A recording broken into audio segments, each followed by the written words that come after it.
Right, hello you lot. Sorry, I don't know what I'm doing. Yeah, there we go. Right, as promised then, final kind of talk lesson. Nothing really new, just a bit of a recap for you.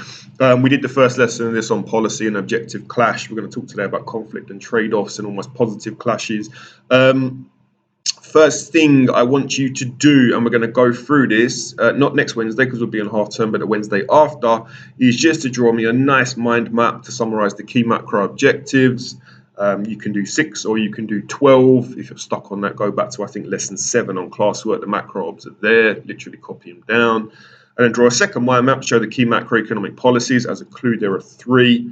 Annotate your mind map to show potential conflicts between objectives and policies. You can go core to core, so that could be 2 of the 6 core objectives, sub to sub, and then core to sub. If you don't get what I mean by that, again, look through the macro objectives thing, PowerPoint, and try and work it out. Okay, but we're looking for as many clashes. You can be drawing arrows across, all that kind of stuff. And go from there, see what you can do.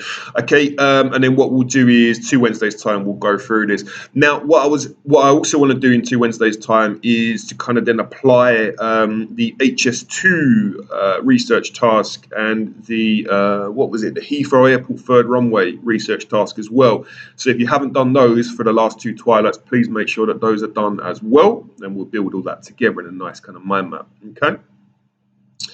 Now, one thing that we haven't particularly mentioned is something called the ripple effect or the trickle-down effect. Okay, and whenever we talk about objective clash, it's like when you launch a policy to achieve this objective, you're going to let down the other objective. And we speak about that, spinning plates. When we got the unemployment plate is spinning and unemployment is decreasing, GDP starts to decrease, and then inflation will start to speed up or something like that. Okay, we often talk about that negatively, but the achievement of one objective can also lead to other objectives being met, and we call this a ripple effect or a trickle-down effect.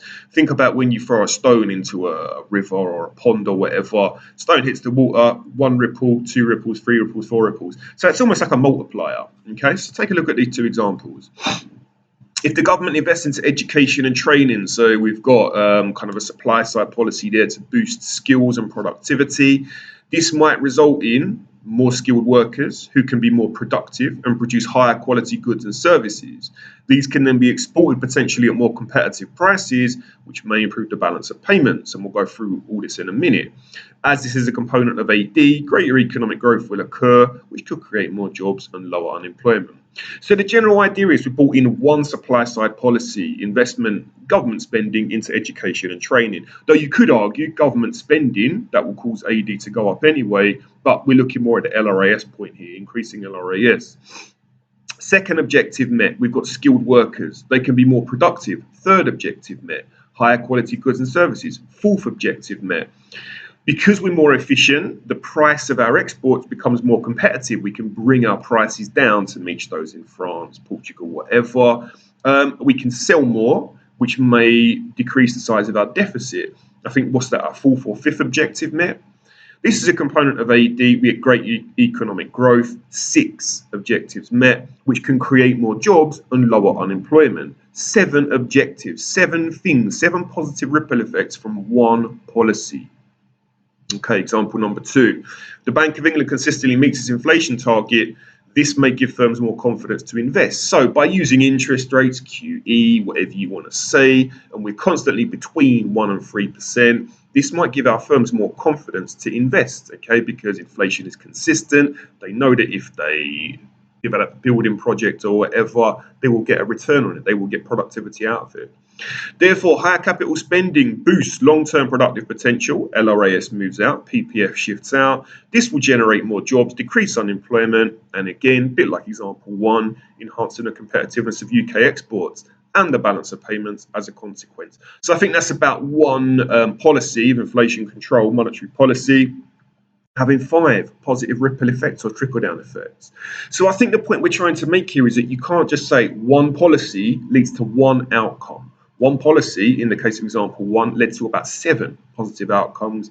In example 2, 5 positive outcomes. Okay, so think about that for your analysis, and we'll do more on this as we go through next year. Just a few diagrams here. We've kind of done these before, but in terms of policy conflict, imagine a government wants to lower unemployment. What it might do is increase government spending.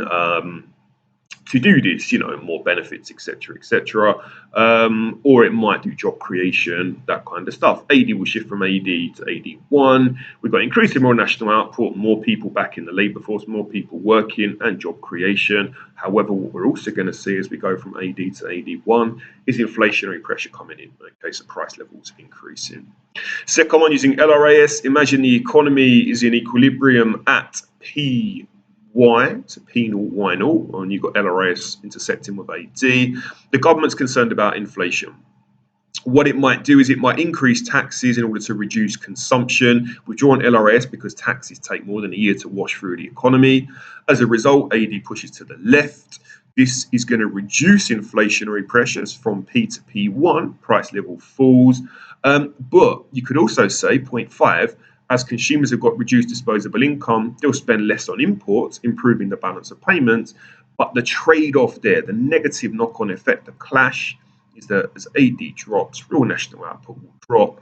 And with lower AD, we're also going to see unemployment increasing. So we're sorting out the problem of inflation, but creating another problem of decreasing GDP, increasing unemployment. The government can't win. So which objective do we go for then? I mean, as we've said, the achievement of one objective can help to meet additional objectives, but also objectives inherently clash and conflict. So progress towards one may hamper the progress towards another. As a consequence, your government, the Conservative Party, have got to prioritise which objective they consider to be the most important. And we do know that for the past year or so, almost a new government objective, the 13th objective of pandemic eradication, getting rid of COVID, has been the core objective. Everything else has gone to the wayside. I suppose the thought was if we sort out the pandemic, then everything else can go back to where it was pre-pandemic. You could also argue that actually fiscal and supply side policies clash. Okay, so fiscal being government spending and taxation, supply side policies getting more productivity, getting more resources into the economy. So the government can increase government spending in order to pay for merit goods like education and health. So the government can build 40 new schools, but this can mess up the private sector. And this is a true story. We call this crowding out of the private sector as public sector spending takes the place of the private sector. Now, in the 80s, I grew up in Redbridge, but when we were kids in the 80s and the 90s, it was always a set thing like schools in Hackney are the worst. You go to school in Hackney, you're going to come out with U's and F's and E's and G's, and you're going to get beaten up every day, your head stuck down the toilet, all that stuff, okay? And when Tony Blair came in 1997 as Prime Minister, he said education, education, education. And he spent a shed load of cash on Hackney as a borough and its schools. And this led to the kind of academisation in the early 2000s, that kind of stuff. All the old, decrepit, dilapidated buildings then became these big glass, beautiful buildings, looking like hospitals or hotels. And you've seen the Harris Academies, the Petchy Academies, Mossbourne. I think it's Mossbourne, not Mayfield. Mossbourne. That's it, yeah. And, you've got kids going there that are going to Oxford. Even stuff like, I know it's not in Hackney, but stuff like Brampton Manor School. I think that's got more kids going to Oxford or Cambridge this year than Eton, the posh boys' school where William and Harry used to go, to Prince Harry and Prince William.